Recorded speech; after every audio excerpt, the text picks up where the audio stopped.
Good evening all of you. You are most welcome on our YouTube channel doctor Akhilesh Sharma. आज हम लोग discussion करेंगे microbiology के एक नए चैप्टर और एक नई यूनिट के साथ एक शॉर्ट टाइप से जो हम डिस्कशन करेंगे इन्फेक्शन के ऊपर। जब हम इस इन्फेक्शन के बारे में मोस्ट ऑफ द टाइम हम लोग डिस्कशन कर चुके हैं फंडामेंटल ऑफ नर्सिंग के अंदर, और मोस्टली हम कम्युनिटी के अंदर भी इन्फेक्शन मींस हमारे कम्युनिकेबल डिजीज कैसे स्प्रेड होते हैं ये हम डिस्कशन कर चुके हैं। लेकिन अब हम इस इन्फेक्शन को डिस्कशन जो करेंगे वो करेंगे माइक्रोबायोलॉजी के एस्पेक्ट से कि माइक्रोबायोलॉजी के according what is infection and how the mode of entry and portal of exit. बेटा ये बहुत इंपॉर्टेंट कॉन्सेप्ट है जो कि आपको याद करना है। इन्फेक्शन क्या होता है मैंने आपको बताया ना, the process of growth and multiplication of the bacteria. The process of entry means एक माइक्रो ऑर्गेनिज्म, एक पैथोजेंस मेरे बॉडी के अंदर एंट्री किया, एंट्री करने के बाद उसने अपने आप की ग्रोथ की, और ग्रोथ करने के बाद वो मल्टीप्लाई कर रहा है, और मल्टीप्लिकेशन के बाद वो एक डिजीज पैदा कर रहा है। इसको क्या बोलते हैं बेटा हम? इन्फेक्शन। तो इन्फेक्शन की जब हम डेफिनेशन की बात करते हैं बेटा, तो इन्फेक्शन के अंदर सबसे पहले क्या आता है बेटा? एंट्री। एंट्री यदि कौन करेगा बेटा? माइक्रो ऑर्गेनिज्म, या दूसरे वर्डों में आप क्या बोल सकते हो बेटा? इसको पैथोजेंस। यदि ये पैथोजेंस एंट्री करता है, एंट्री करने के बाद में ये ग्रोथ करेगा, ग्रोथ के बाद में ये मल्टीप्लिकेशन करता है। इस मल्टीप्लिकेशन करने के बाद में ये हमारे बॉडी के अंदर साइन एंड सिम्टम्स दिखाता है और डिजीज पैदा हो जाती है। इस पूरे प्रोसेस को हम इन्फेक्शन बोलते हैं। ये चीज समझ में आई आपको? इन्फेक्शन क्या है? Infection is the process of entry, growth and multiplication of disease causing organism inside the body called infection. जब हम इन्फेक्शन की बात करते हैं कि इन्फेक्शन के अंदर हमारे बॉडी के अंदर एंट्री कैसे करेगा, अब सिंपल सा जो सबसे पहले जो कॉन्सेप्ट आता है बेटा, वो कॉन्सेप्ट आता है हमारा एंट्री। अब एंट्री के अंदर क्या करते हैं कि सबसे पहले हमारे इन्फेक्शन के अंदर एंट्री कैसे करेगा पैथोजेंस, तो हम इसको दूसरे वर्ड में क्या लिख सकते हैं बेटा? Mode of entry means mode of entry. Entry कैसे करेगा? Mode of entry of organism into the body. तो सबसे पहले मोड ऑफ एंट्री के अंदर पहला जो मेथड आता है बेटा वो होता है इनहेलेशन। इनहेलेशन मींस अंदर सूंघना, अंदर खींचना, एयर लेना, इनहेल करना। Inhale means through breathing, through the breathing. हम सांस लेते टाइम यदि किसी पैथोजेंस, किसी माइक्रो ऑर्गेनिज्म को अंदर ले जाते हैं तो ये इन्फेक्शन पैदा कर सकता है। जैसे डिप्थीरिया, जैसे डिप्थीरिया। डिप्थीरिया किससे होता है बेटा? डिप्थीरिया का जो बैक्टीरिया है वो corny bacterium diphtheria. Diphtheria, diphtheria का जब आप बैक्टीरिया देखेंगे कॉर्नी बैक्टीरियम डिप्थीरिया, ये कॉर्नी बैक्टीरियम डिप्थीरिया हमारे रेस्पिरेटरी रूट से बॉडी के अंदर जाता है। ये चीज समझ में आई बेटा? तो डिप्थीरिया, जैसे pneumonia, pneumonia produce through pneumococcus. बेटा न्यूमोकोकस के तो थ्रू निमोनिया होता है, PNEUMOCOCCUS,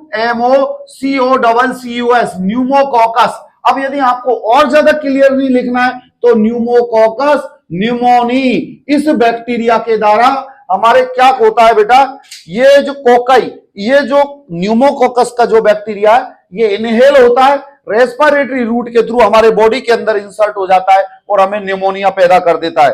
ट्यूबरक्लोसिस का ट्यूबरकल बेसिलाई, ट्यूबरक्लोसिस के बेसिलाई का नाम है माइकोबैक्टीरियम ट्यूबरक्लोसिस, ये भी हमारे रेस्पिरेटरी रूट के थ्रू इनहेल होता है। तो बेटा आपने ये देखा कि हमारे डिप्थीरिया का कॉर्नी बैक्टीरियम डिप्थीरिया, न्यूमोकोकस का जो निमोनिया रोग पैदा करता है वो न्यूमोकोकस निमोनी होता है, और जो टीबी पैदा करता है वो माइकोबैक्टीरियम ट्यूबरक्लोसिस होता है। ये बैक्टीरिया सारे, ये बेसिलाई, बैक्टीरियाओं में बेसिलाई है, ये बेसिलाई हमारे बॉडी के अंदर इनहेलेशन, इनहेलेशन मींस सांस अंदर खींचने से ये रोग पैदा करते हैं। इस रोग पैदा करने को क्या बोलते हैं बेटा? इन्फेक्शन।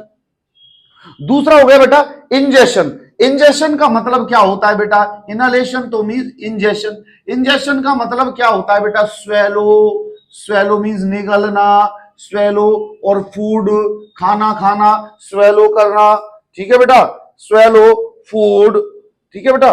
और वाटर, इनके थ्रू, फूड और वाटर, इनके थ्रू यदि कोई इन्फेक्शन होता है तो उसको क्या बोलते हैं बेटा? इंजेक्शन। समझ में आया बेटी?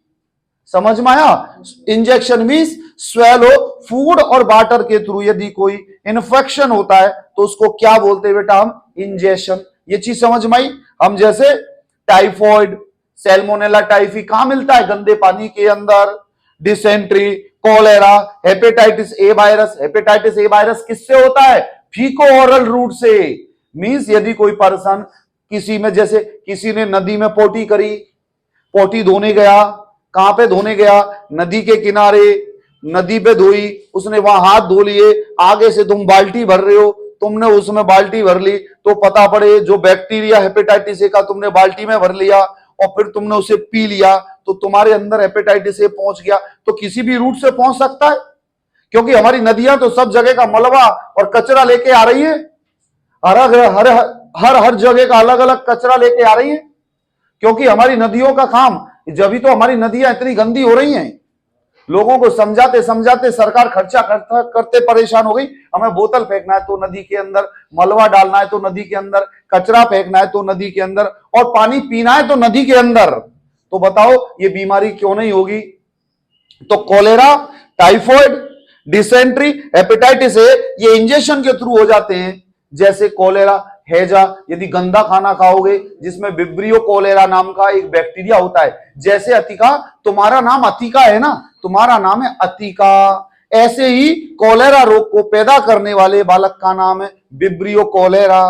उसके माँ बाप ने नाम रखा उसका विब्रियो कोलेरा, जैसे हमारा नाम रखा है। उसकी शेप हमारी लंबी चौड़ी है, उसकी शेप कोमा जैसी होती है। ठीक है बेटा, ये चीज समझ में आई आपको? तो इंजेक्शन के अंदर फिर आता है inoculation. Inoculation means through the skin. अब देखो तीसरा रूट, भैया इधर इधर इन रूटों से आपके बॉडी के अंदर कोई भी बैक्टीरिया घुस सकता है। तो इनोक्यूलेशन की जब बात आती है बेटा, तो inoculation means infection also occurs through the skin.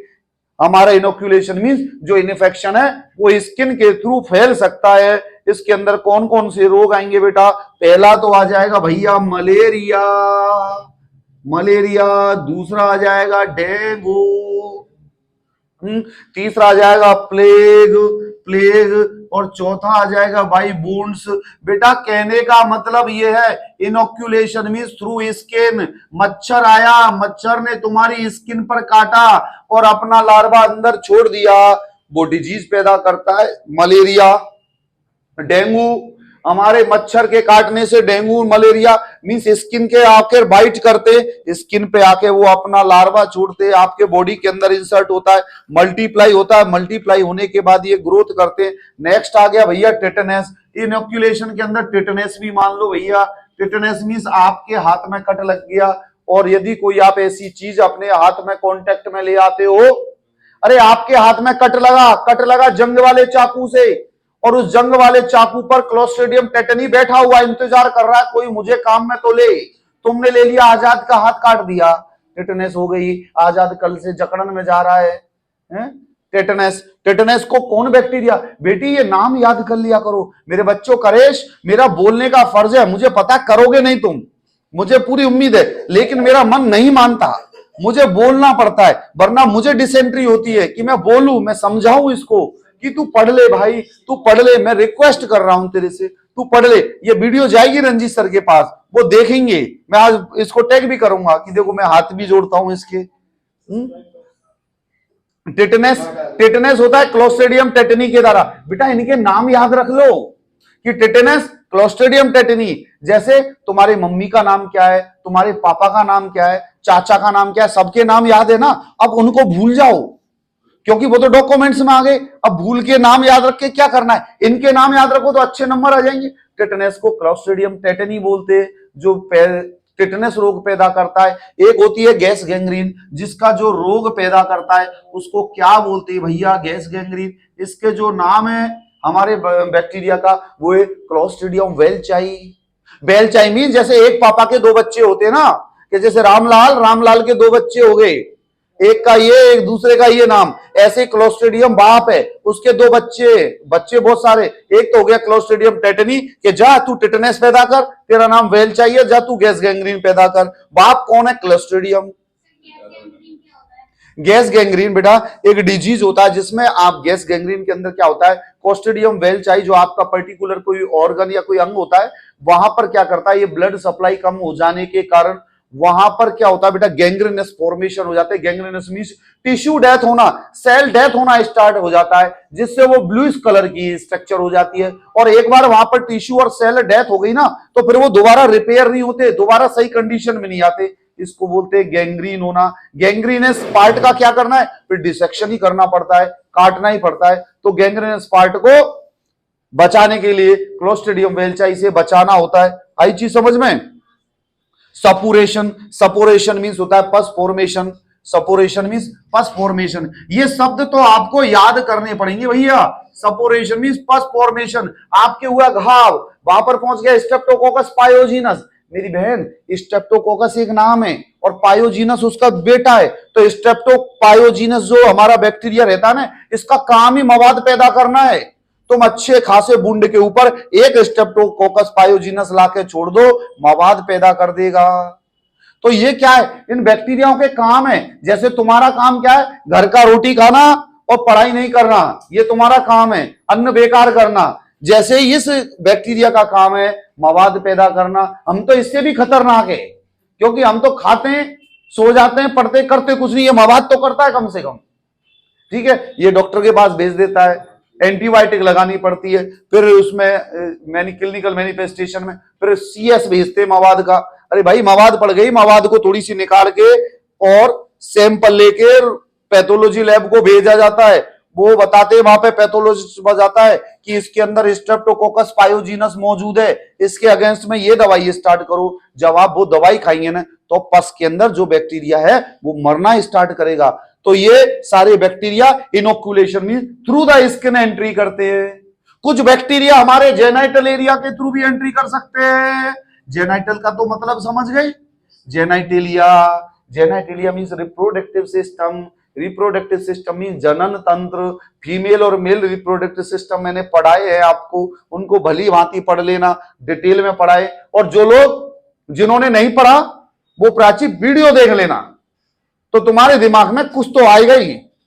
बाकी आप मेहनत करेंगे ऐसी मुझे उम्मीद है। जेनाइटेलिया, जेनाइटेलिया के अंदर कौन कौन से आते हैं, जैसे बेटा गोनोरोइया। जेनाइटेलिया के अंदर GONORRHO, ये गोनोरोइया। गोनोरोइया किससे फैलता है भैया, गोनोकोकस से। और दूसरा एक रोग है भैया सिफिलिस।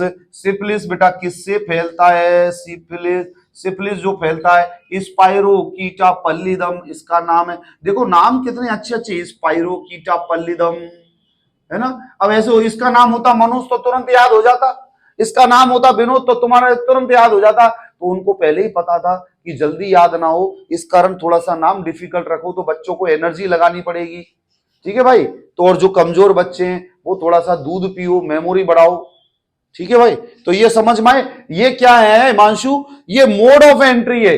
मींस हमारे बॉडी के अंदर बैक्टीरिया और वायरस जो है वो यहां से एंटर करते हैं। पहला इनहेलेशन, दूसरा इंजेक्शन, तीसरा इनोक्यूलेशन, चौथा जेनाइटेलिया। इन रूट्स के थ्रू हमारे बॉडी के अंदर एंट्री करते। समझ में आ गया।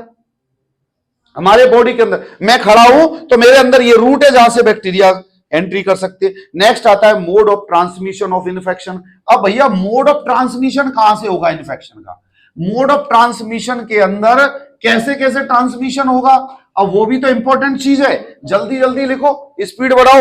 मोड ऑफ ट्रांसमिशन की जब बात करते हैं तो germs live outside the living body for a long time, they spread through direct और इनडायरेक्ट कॉन्टैक्ट। बेटा mode of transmission, mode of transmission, mode of transmission, mode of transmission की जब हम बात, हाँ बेटा पढ़ाया, एक बार और पढ़ लेते हैं। ठीक है, वो माइक्रोबायोलॉजी के हिसाब से थोड़ा सा इसको जल्दी जल्दी पढ़ लेते हैं। इसकी इन्फेक्शन की बेटी वो फंडामेंटल का इन्फेक्शन है, उसमें कौन कौन से है, portal of exit, portal of entry थोड़ा बताए। तो मोड ऑफ ट्रांसमिशन पढ़ लेते हैं बेटा। मोड ऑफ ट्रांसमिशन मींस हमारे बॉडी के अंदर जो जर्म्स है वो बॉडी के बाहर पाए जाते हैं लिविंग सेल्स के अंदर। ये स्प्रेड होते हैं डायरेक्ट कॉन्टैक्ट और इनडायरेक्ट कॉन्टैक्ट के through. Mode of transmission means direct contact. Direct contact का क्या एग्जांपल है? आप गए, you do the sexual intercourse with HIV person, then you will affect through this HIV। Direct contact था ना आपका। डायरेक्ट ब्लड ट्रांसफ्यूजन, ये direct contact, direct blood transfusion, direct sexual activity, ये डायरेक्ट किया ना आपने, कोई बीच में तो आया नहीं कि भैया तुम लेके आए तो मेरे से लग गया, मैं बोलूंगा करेश तुमने मुझे क्यों दे दिया। करेश का ऐसा हो सकता है इनडायरेक्ट में कि करेश जुकाम लेके आए कहीं झिलमिल मेट्रो स्टेशन से, किसी आदमी ने चीखा, करेश ने अपने अंदर रख लिया, अंदर आते ही इसको इसके पास था, इसने मुझसे कहा hello sir how are you, मैंने हाथ मिलाया, मेरे पास जुकाम आ गई और मैंने भी अपने यहाँ कर ली, तो पता पड़े वो इनडायरेक्ट ट्रांसमिशन मेरे पास हो गया। ये मिलके आया था वहां दोस्त से, कहां पर? झिलमिल मेट्रो स्टेशन, वहां मिला, वहां दोस्त से करी, दोस्त ऑलरेडी जुकाम में था, उसने अपना हाथ लगाया, इसने मिलाया, इसने आते ही मुझसे मिला लिया, तो ये क्या हो गया? Indirect transmission. और इसने क्या काम करा? कैरियर का काम करा। ये कौन हो गया? कैरियर। लो जी, ये हो गया कैरियर। तो बेटा यही तो टर्मिनोलॉजी है, इसको जैसे समझोगे वैसे समझ में आ जाएगी, प्यार से समझोगे तो प्यार से समझ में आएगी, दुश्मनी से समझोगे तो इससे बड़ी ऐठन में कोई है नहीं है भाई। किताबों से बड़ी दादा कौन होगी? जिसको समझना है प्यार से समझोगे और मन को खुश करके समझोगे तो ये तुम्हें अपना बना लेगी। और यदि इसने पराया बना दिया किताबों ने, तो दुनिया की कोई चीज तुम्हें अपना नहीं बनाएगी। बीवी भी छोड़ के चली जाएगी, माँ बाप भी छोड़ के निकाल देंगे बाहर, यदि किताबों ने अपना नहीं बनाया तो। ठीक है, किताबों को अपना नहीं बनाया तो, या किताबों ने तुम्हें अपना नहीं बनाया तो इन किताबों से मोहब्बत करो। मोहब्बत करने का मतलब ये नहीं है तुम इनको चाटने लग जाओ दोनों टाइम। मोहब्बत करने का मतलब ये है इनको पढ़ो, शांति से ध्यान में लगाओ, कंसंट्रेशन करो, हैप्पीनेस करो, पॉजिटिव वाइब से देखो, शब्दों का मतलब समझो, गुणवान बनो। पर ये हमें सब करना नहीं है, क्योंकि इस मास्टर को तो डेली बोलना है, इसकी तो आदत खराब है, हम फॉलो हमें करना नहीं है ना करेश? Is it right man? तो डायरेक्ट कॉन्टैक्ट की जब हम बात करते, जब हम live outside the living body for a long time, they spread through direct और इनडायरेक्ट कॉन्टैक्ट। डायरेक्ट कॉन्टैक्ट में मैंने बताया ना भैया, ड्रॉपलेट मींस करेश ने मेरी तरफ छींक दिया, इसने छींका तो थोड़े से म्यूकस मेम्ब्रेन से म्यूकस बाहर निकला, उछला, ड्रॉप्स लेट डाउन, ड्रॉप मुंह से निकला, ड्रॉप, लेट मींस नीचे मेरा हाथ था, लेट हो गया, ये लेट मेरे इधर से लेट हो गया तो मेरा काम बन गया। इसको क्या बोलते हैं? Droplet infection. ठीक है बेटा, स्वेलोइंग, टचिंग और swallowing small particles, talking, coughing, having sexual relations with the affected person can spread infection. हाँ, सेक्सुअल रिलेशन यदि जुकाम हो रही है सामने वाली को तो तुम्हें भी लगेगी। तो पहले यदि बीमारी हो तो don't go for sexual relation. ठीक है, नेक्स्ट आओ डायरेक्ट कॉन्टैक्ट थ्रू, अभी हो गया ड्रॉपलेट के बाद डायरेक्ट कॉन्टैक्ट के अंदर टचिंग, किसिंग, इंजुरी और सेक्सुअल कॉन्टैक्ट, इनसे डायरेक्ट इन्फेक्शन स्प्रेड हो रहा। बेटे आज की कंडीशन में बता दूं, इंडिया के अंदर डायरेक्ट इन्फेक्शंस बहुत स्प्रेड हो रहे हैं। जहां HIV के पेशेंट हजारों में थे ना, अब लाखों में हो गए, और लाखों से वो दिन दूर नहीं है जब करोड़ों में हो जाएंगे। और क्यों हो रहे हैं? क्योंकि उनके पास नॉलेज नहीं है, स्किल्स नहीं है, how they can save their life, how they can save their life. Some persons, दुनिया के कुछ बड़े बड़े अच्छे साइंटिस्ट तो ये बोलते हैं, if you are going to do the sexual intercourse with your wife, you have to use the protection method condom, it will helpful, you will not get 100% pleasure, you will get 80% pleasure, but you will free from the infection and your partner will also not suffer from any infection, that is surety। अब contact with soil से भी भैया होते, ये हो गया droplet हो गया, डायरेक्ट हो गया, और एक कांटेक्ट विद सॉइल। अरे भैया जब ही तो कहते मिट्टी के अंदर कांटेक्ट विद सॉइल, सॉइल का मतलब क्या? मिट्टी। आपके चोट लगी, आपने मिट्टी में पैर मारा, अब उस मिट्टी के अंदर यदि क्लोस्ट्रिडियम टेटनी बैठा हुआ है, आओ आओ प्यारे आओ, तो वो तुम्हारी चोट पे जाएगा, अंदर इंसर्ट कर देगा और वो टेटनस रोग पैदा कर देगा। ऐसा नहीं है कि हमेशा हो। अब ऐसे तो मैं जब छोटा था तो हम लोगों के चोट लग जाती थी तो हमारे कहाँ डॉक्टर इतने वो बोलते थे, मिट्टी में पैर दबा दिया, वो पैर दबाने से वो ब्लड के ऊपर जम जाती थी, 2-3 दिन में वो बढ़िया तरीके से हील हो जाती थी। हम भी सोचते हैं बढ़िया टाइट हो गई है स्किन क्योंकि वो जम रही है, लेकिन भैया वो मिट्टी थी कहां की, और उस टाइम पुराने की। आजकल की मिट्टी तो भी जहर बोल रही है क्योंकि इंसानों ने उसमें जहर कर दिया, तो जहर उगलेगी मिट्टी, पहले की जैसी मिट्टी थोड़ी है। अभी का तो इंसान खाद दे रहा है, ये दे रहा है, पोल्यूशन कर रहा है, इतना कर रहा है, तो अब की मिट्टी में तो क्लोस्ट्रिडियम यूं घूम रहा होगा जैसे दही के अंदर लैक्टोबैसिलस घूमता है। आप यदि दही की माइक्रोस्कोपिक स्ट्रक्चर देख लोगे तुम खा नहीं पाओगे, बिल्कुल ऐसे दिखती हो जैसे खीर के अंदर वो दिखते ने चावल, ऐसे ही तुम्हें लैक्टोबैसिलस दिखाई देंगे और तुम कहोगे कि अरे भाई हम क्या कीड़े खा रहे हैं क्या। कोई बात नहीं, किसी को कुछ तो दिखाई दिया, किसी को तेरी सूरत में हमें किताब नजर आती है, किसी को इश्क नजर आता है, किसी को मोहब्बत नजर आती है, किसी को गुरु नजर आता है। जिस एंगल से जिस चेहरे को देखोगे वही खुदा तुम्हें नजर आएगा। कॉन्टैक्ट विद सॉइल, पढ़ लो यार, contact with soil, contact with soil. जब हम सॉइल की बात करते हैं तो बेटा जो हमारी सॉइल है, जो हमारी मिट्टी है, उस मिट्टी के अंदर जो भी बैक्टीरिया यदि उस मिट्टी के अंदर प्रेजेंट है और यदि हमारा कोई यदि कुछ इंजुरी लग गई और वो उसके कांटेक्ट में आएगी तो इन्फेक्शन पैदा कर देती है। दूसरा होता है बेटा ट्रांसप्लेसेंटल। ट्रांसप्लेसेंटल का मतलब होता है मां से बच्चे की तरफ जा सकता है रोग। भैया मां से बच्चे की तरफ जा सकता है रोग, जैसे रूबेला, एड्स और hepatitis B. RUVELLA, rubella, AIDS और हेपेटाइटिस बी, ये ऐसे रोग है भैया जो कि प्लेसेंटा से क्रॉस करके बच्चे में चले जाते हैं। अब सुनो, कई दवाइयां ऐसी होती हैं जो प्लेसेंटा को क्रॉस करके बच्चों को चली जाती है। तो during pregnancy no medicine should be taken by any female. यदि कोई दवाई की जरूरत हो, यदि खांसी भी हो ना, तो डॉक्टर से पूछ के दवाई लेनी चाहिए, क्योंकि आप जिस कंटेंट को, जिस केमिकल्स को आप ले रहे, वो केमिकल उस प्लेसेंटा को क्रॉस करके बच्चे तक तो नहीं पहुंच रहा। आपने ले लिया, अरे यार मूड बनाना है शाम को, पहले हैविक चले 2 पैग मारती थी, अब प्रेग्नेंट हो गए, पैग मारना बंद कर दिया, वो पी गए साहब बेनेड्रिल की सिरप। बेनेड्रिल में भी तो क्या, अल्कोहल तो मोस्टली कफ सिरप के अंदर होता है, बच्चा भी अंदर झूम रहा है क्योंकि मां के प्लेसेंटा के थ्रू बच्चे तक पहुंच गई। तो वो क्या करेगा भाई, ब्रेन के डेवलपमेंट को रोकेगा। तो मां को क्या देना, अच्छा खाना, फॉलिक एसिड की टैबलेट, कैल्शियम रिच डाइट, खाना पीना अच्छा हेल्दी रखना चाहिए और मां को खुश रखना चाहिए। खुश रखोगे तो बच्चा भी खुश होगा, बच्चे का भी स्टेटस अच्छा होगा। अब यदि हमारे यहां तो क्या इतना टेंशन देके रखते बेचारी को, सुबह जगेगी 5 बजे, बर्तन मारे, काम करते करते शाम को ये भी नहीं पता पड़ता कब प्रेग्नेंट हुई, कैसे हुई और कैसे 9 महीने पूरे हो गए। लास्ट में जब दर्द उठते, जब कहते ले चलो हॉस्पिटल, तो during that time no one is take care of her. तो हमें फीमेल्स की, जितने भी लोग हो, प्रेग्नेंट मदर्स की टेक केयर करना है, जब भी बच्चा हेल्थी होगा, ये समझा देना सबको। किसी का बाप निकम्मा हो तो उसको भी समझा देना, इसको खिलाएगा, वरना यदि इसकी इच्छा के अनुरूप नहीं खिलाएगा ना, बच्चा सलाइवा सीक्रेट करता रहेगा। अभी तो 200 रुपए किलो की बर्फी मांग रहे, जब बच्चा लार टपकाएगा ना, 200 रुपए की तो हैंकी नहीं मिलती आजकल ढंग की, क्योंकि लार निकलेगी तो एक हैंकी पहुंचेगा, दूसरी भी चाहिए, क्यों नहीं बेटा, टपकाता रहे यूं करके, और वो गले में लेके आ बिब क्या बोलते हैं उसको। तो मदर को प्रॉपर टाइम खिलाना चाहिए, मदर की टेक केयर करना चाहिए। वो हमारे इंडिया के अंदर बहुत कम होता है। प्रेगनेंसी के दौरान सबसे ज्यादा केयर मदर की करनी चाहिए। बाप भग जाए, मर जाए, कर जाए, खा ले पी ले, कुछ नहीं, क्योंकि तुम्हें बच्चा हेल्दी लेना है। तो कहां से मिलेगा हेल्दी, मां से मिलेगा। तो मां खुश तो बच्चा खुश, और ये दोनों खुश तो पूरा परिवार खुश।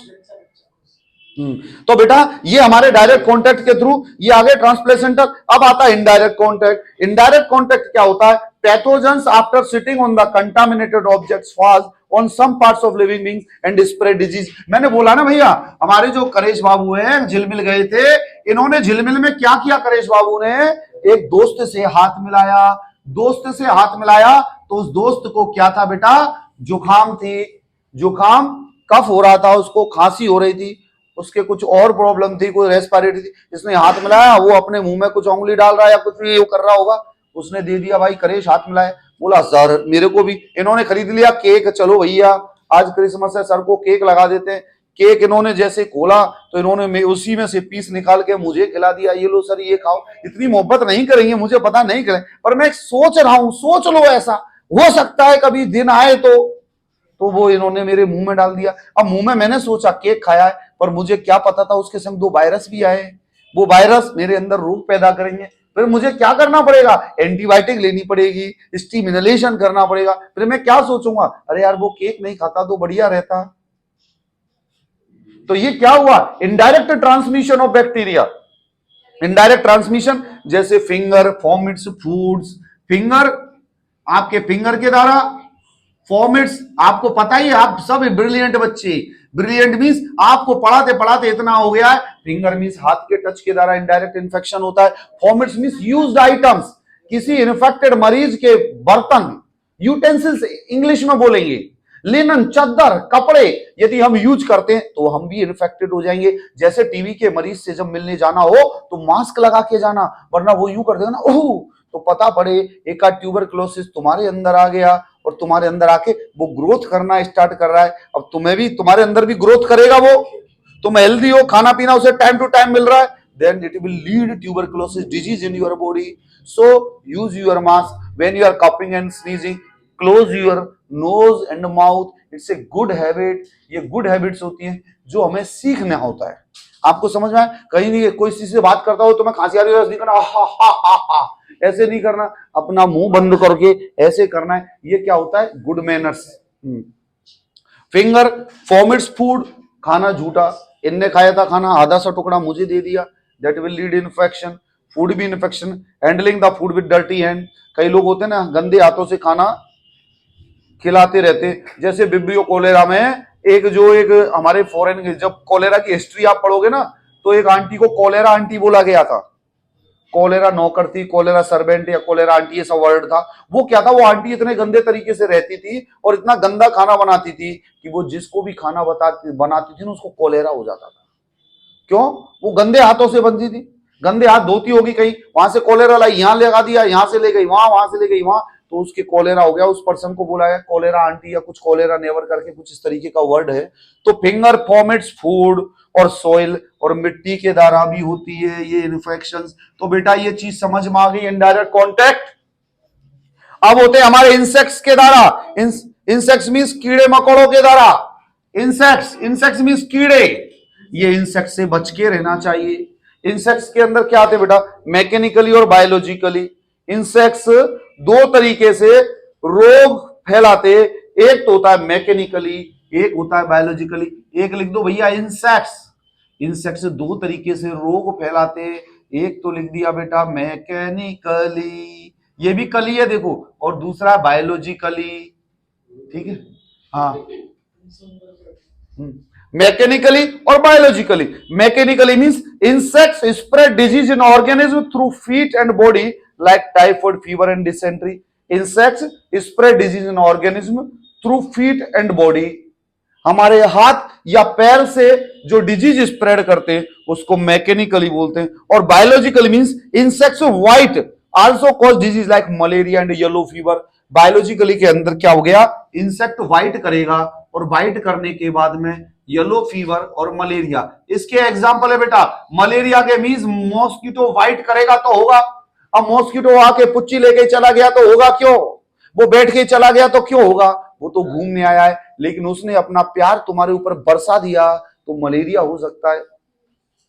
और mechanically means through feet and body like typhoid, fever and dysentery. हमारे जो इंसेक्ट्स, यदि हमने किसी से हाथ लगा के यूज किया या कहीं और जगह से यूज करके हम पी गए तो वो हमें डिजीज पैदा कर सकता है। तो ये इंसेक्ट्स दो तरीके के डिजीज पैदा करते हैं, मैकेनिकली और बायोलॉजिकली। दूसरा एयर भी भैया बहुत इन्फेक्शन पैदा करती है आजकल, जब तो लोगों ने प्यूरिफाइड एयर के लिए लगा रखे हैं। एयर प्यूरिफायर तो ऑक्सीजन के लिए रखते हैं, लेकिन वो हवा के अंदर भी कुछ बैक्टीरिया और वायरसेस को भी मिटा देते हैं। आजकल क्या चल रहा है ट्रेंड दुनिया के अंदर, बहुत बड़ा एक वो चल रहा है सिस्टम। एक तो सिस्टम चल रहा है आयुर्वेद का। बोले ये कौन है? ये चिकन आयुर्वेद है, आयुर्वेदिक चिकन खाइए, आयुर्वेदिक अंडे खाइए। बोला जी क्यों, कैसे खाएं? बोला अंडे निकलने के बाद इनको आयुर्वेद के पत्तों में बांधा जाता है। एक ट्रेंड बता रहा हूं ना, कुछ शब्द। अरे इंग्लैंड का कंटेंट मिला तुमने, सब केमिकल लिख रखा, ऊपर लिख रहा 100% नेचुरल एंड आयुर्वेदिक। क्योंकि हमारे यहाँ FSSAI के जो रूल्स रेगुलेशंस वो बड़े वैसे हैं, इजी वे में लोग पैकिंग तो पास करवा लेते, उसके बाद उस क्वालिटी को मेंटेन नहीं कर पाते। तो ये चीज हमें देखनी होगी। तो जो फूड का एयर के अंदर एयर क्वालिटी को भी तो मेंटेन करना होगा। एयर के अंदर बहुत सारे पैथोजेंस और बैक्टीरिया और वायरसेस घूमते हैं। जो एयर हमारे, यदि किसी पर्सन के अंदर इनहेल हो गई, इनहेल होने के बाद डिजीज पैदा कर सकती है। और एक आता है भैया दूसरा वर्ड कैरियर। कैरियर का काम हमारे यहां किसने किया था? करेश ने। तो करेश किस तरीके का कैरियर हुआ? तो हम काम करते हैं बेटा कैरियर के ऊपर। कैरियर, कैरियर मींस लाने वाला, ले जाने वाला। भैया मैं रोग लाया हूं, ले लो, तो मैं कौन होया? कैरियर। तो सबसे पहले आता है बेटा इनक्यूबेशन कैरियर। देखो अलग अलग तरीके के होते, आप अपने आप को छांटना आप कौन से कैरियर हो। एक तो आ गया incubation carrier. incubation carrier, when the carrier is in the incubation period of the disease, then it is known as incubation period। बेटी मेरी बात सुना, incubation क्या होता है?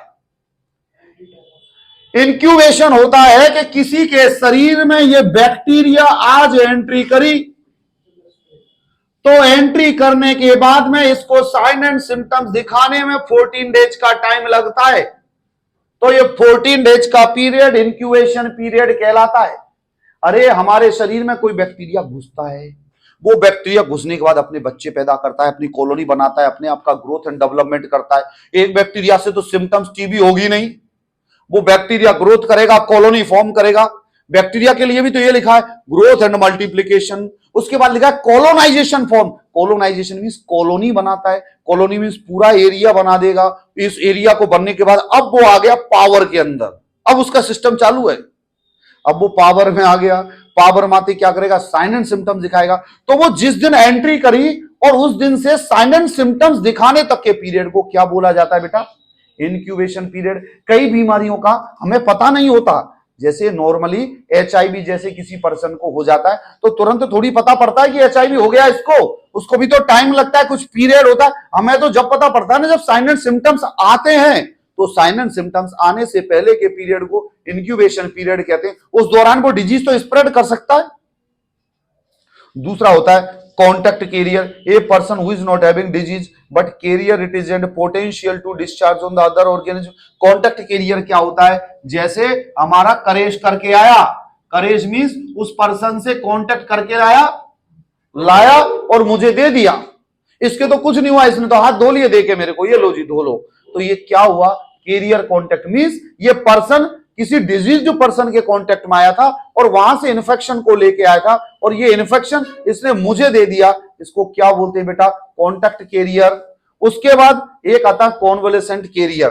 Convalescent, CONVALESCENT, convalescent carrier. ये कॉन्वलेसेंट कैरियर होता क्या है? Convalescent carrier, the person who has recovered from the disease but still carriers the disease after recovery. Means एक पर्सन के बीमारी हुई, उस बीमारी के बाद उसका ट्रीटमेंट चला, उसकी रिकवरी हो गई। रिकवरी होने के बाद में ऐसा थोड़ी है कि 100% पूरे बैक्टीरिया वायरस मर जाए 5 दिन के अंदर एंटीबायोटिक खाने से। कुछ बैक्टीरिया और वायरस बच जाते हैं, तो उस दौरान वो डिजीज स्प्रेड कर सकता है, तो उसको बोलते हैं कन्वलेसेंट कैरियर। बेटी कहने का मतलब है इंक्यूबेशन पीरियड के दौरान जो इन्फेक्शन स्प्रेड होता है उसको इंक्यूबेशन कैरियर कहते हैं। इंक्यूबेशन पीरियड मतलब वो बैक्टीरिया की जो एंट्री होती है और वहां से जो तक वो साइन एंड सिम्टम्स दिखाता है उस पीरियड को इंक्यूबेशन पीरियड बोलते हैं। और कॉन्टैक्ट कैरियर क्या बोलते हैं? किसी डिजीज पर्सन के कॉन्टैक्ट में आए और कॉन्वलेसेंट मींस डिजीज खत्म हो गए, साइन एंड सिम्टम्स खत्म हो गए, लेकिन फिर भी कुछ बैक्टीरिया बचे हुए जो डिजीज पैदा कर सकते हैं, उसको क्या बोलते हैं बेटा? Convalescent carrier. ये तीनों कैरियर समझ में आए आपके? अब हम पढ़ते पोर्टल ऑफ एग्जिट के बारे में कि पोर्टल ऑफ एग्जिट कहां कहां से होता है। तो भैया जहां से एंट्री होगी वहीं से तो एग्जिट होगा। पोर्टल ऑफ एग्जिट जैसे नोज एंड थ्रोट सीक्रेशन से बाहर निकल सकता है, जैसे diphtheria and influenza virus nose and throat से बाहर निकलता है। फीसेस से, हमारे स्टूल पास करने से हेपेटाइटिस ए और कोलेरा। ठीक है बेटा। यूरिन के थ्रू सैल्मोनेला टाइफी निकलता है और जेनाइटेलिया के थ्रू एचआईवी होता है। ये क्या हुआ? पोर्टल ऑफ एग्जिट, जहां से वो इन्फेक्शन को स्प्रेड करते। तो ये हमने आज इस वीडियो के अंदर जो पढ़ा, हमने बड़ी स्पीड में पढ़ा लेकिन अच्छा पढ़ा। ये हमने पढ़ा इन्फेक्शन के बारे में, mode of entry of organism into the body, portal of exit और मेथड्स ऑफ इन्फेक्शन, कहां इन्फेक्शन कितने कितने तरीके से रूट से पाए जा रहे हैं। इस इन्फेक्शंस को पढ़ने के बाद में हम नेक्स्ट वीडियोज में कुछ और पढ़ेंगे। बाकी की और हमारी वीडियोस को देखने के लिए हमारा YouTube channel doctor Akhilesh Sharma subscribe करें, शेयर करें और बताएं। और एक मेरी अपील आप सब लोगों से है, यदि आप लोग लगा सके तो एक बार स्टेटस आप सब लोग लगाएं और सोशल मीडिया, फेसबुक या इंस्टा या जो भी आप सोशल मीडिया यूज करते हैं वहां आप इसका स्टेटस शेयर करें। मुझे बड़ी खुशी होगी, आपका कोऑपरेशन मुझे हमेशा याद रहेगा। आप कोऑपरेट करें। Thank you so much all of you. Take care.